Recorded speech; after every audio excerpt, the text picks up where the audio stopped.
तो हेलो दोस्तों, कैसे आप सभी। उम्मीद है आप सब बढ़िया होंगे। दोस्तों देखेंगे तो जो इंसानों ने परमाणु बम बनाया है, हो सकता है कि आने वाले समय में तृतीय विश्व युद्ध हो और दुनिया बचे या ना बचे, खत्म हो जाए। हालांकि देखेंगे दूसरा खतरा ये है एस्टेरॉयड, क्योंकि एस्टेरॉयड अगर धरती से टकराते हैं तो वो पूरी पृथ्वी का विनाश हो सकता है। जैसे डायनासोर पहले हुआ करते थे, लेकिन परमाणु बम जब एस्टेरॉयड एक गिरा, जिसकी लंबाई बताई जा रही है कि जिसका जो लगभग जो है 15 से 19 किलोमीटर इसका साइज था, वो धरती से गिरा और धरती से लगभग कई सारी स्पीसीज समाप्त हो गई थी और डायनासोर का भी अंत हो गया। उसी तरह से एस्टेरॉयड अगर धरती पर गिरता है तो जो हम ह्यूमंस है वो समाप्त हो सकते हैं, जो इंसानों के लिए दूसरा खतरा है। जबकि सबसे पहला खतरा है न्यूक्लियर बम।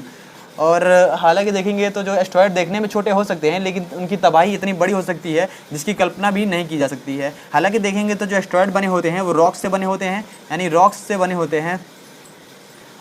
बने होते हैं। हालांकि देखेंगे तो ये जो एस्टेरॉयड होते हैं वो सूर्य का चक्कर लगाते हैं। जिस तरह से ग्रह सूर्य का चक्कर लगाते हैं ना, जैसे पृथ्वी, शुक्र, बुध, ये सूर्य का चक्कर लगाते हैं, उसी तरह से ये जो एस्टेरॉयड होते हैं वो भी जो है सूर्य का चक्कर लगाते हैं। जो कि लगभग 4.6 बिलियन साल पहले जब ब्रह्मांड का निर्माण हुआ था, तो उसी समय एस्टेरॉयड भी जो है उसी समय से वो सूर्य का चक्कर लगाते हैं और आए दिन एस्टेरॉयड धरती से टकराते रहते हैं, गिरते रहते हैं, छोटे मोटे गिरते रहते हैं। लेकिन पहली बार 2029 में पृथ्वी के सबसे पास से एक एस्टेरॉयड गुजरेगा जिसका नाम होगा एपोफेस नाम रखा गया है इसका, जो 2029 में ये धरती के सबसे पास से होकर गुजरेगा। हो सकता है कि वो पृथ्वी से टकरा जाए। जो इसरो के जो अध्यक्ष हैं, जिसका नाम है एस सोमनाथ, उन्होंने जो है इसको वार्निंग दी है और कहा है कि हो सकता है कि वो धरती से टकरा जाए 2029 में।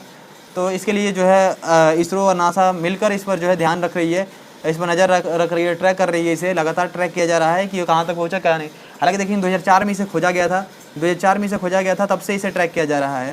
हालांकि देखेंगे तो एस्टेरॉयड छोटे हो सकते हैं, लेकिन तबाही बड़ी हो सकती है। और इन एस्टेरॉयड को जो है हम 3 हिस्सों में बांटते हैं। पहला ये जो मेन एस्टेरॉयड बेल्ट है, रेड कर देते हैं, ये जो मेन एस्टेरॉयड बेल्ट है, और ये है टोरजन, और ये वाला जो हिस्सा है वो टोरजन है। और ये जो पृथ्वी के पास से एस्टेरॉयड होकर गुजरते हैं इस तरह से, उन्हें हम कहते हैं नियर अर्थ एस्टेरॉयड कहते हैं, यानी इन्हें हम कहते हैं नियर अर्थ एस्टेरॉयड कहते हैं।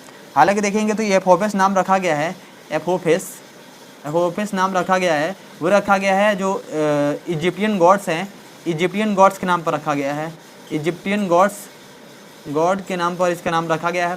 हालांकि देखेंगे तो 2029 में, यानी 13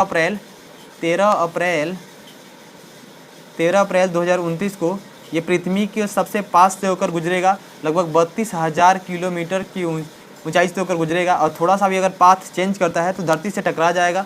इससे बहुत बड़ी तबाही आ सकती है, एक महाद्वीप जो है समाप्त हो सकते हैं, इतनी बड़ी तबाही आ सकती है। हालांकि बताया जा रहा है कि ये नरेंद्र मोदी स्टेडियम से भी बड़ा इसका साइज़ है, यानी नरेंद्र मोदी, दुनिया का सबसे बड़ा स्टेडियम नरेंद्र मोदी स्टेडियम है, उससे बड़ा साइज़ इसका है, इस एस्टेरॉयड का है, जो कि पूरी दुनिया के लिए कंसर्न्स है।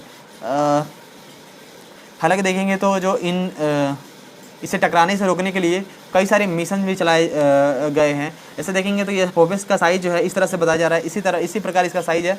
और हालांकि देखेंगे तो इसे रोकने के लिए अमेरिका के द्वारा डार्ट मिशन चलाया जाता है। इसके तहत क्या होता है कि एक सैटेलाइट को छोड़ा जाता है और ये जो है उन एस्टेरॉयड से टकराते हैं और टकराने के बाद से ब्लास्ट करती है यहाँ पर, जिसके कारण से जो एस्टेरॉयड की दिशा है वो दूसरी तरफ मुड़ जाती है। जैसे मान लीजिए कोई एस्टेरॉयड है धरती से टकराने वाला है, इस पर जो है परमाणु ये जो ब्लास्ट कराया जाता है सैटेलाइट का, ताकि वो दूसरी तरफ मोड़ दिया जाए, उसको डार्ट मिशन अमेरिका चलाती है। और अगर इससे भी नहीं होता है तो न्यूक्लियर ब्लास्ट कराया जाता है, कि यहाँ पर न्यूक्लियर बम ब्लास्ट कराया जाएगा ताकि जो एस्टेरॉयड है उसके चिथड़े उड़ जाए या फिर जो है वो दूसरी तरफ मुड़ जाए। इस तरह से इसे रोका जाता है। दोस्तों उम्मीद है आपको समझ में आया होगा। मिलते हैं अगले वीडियो में, तब तक के लिए जय हिंद।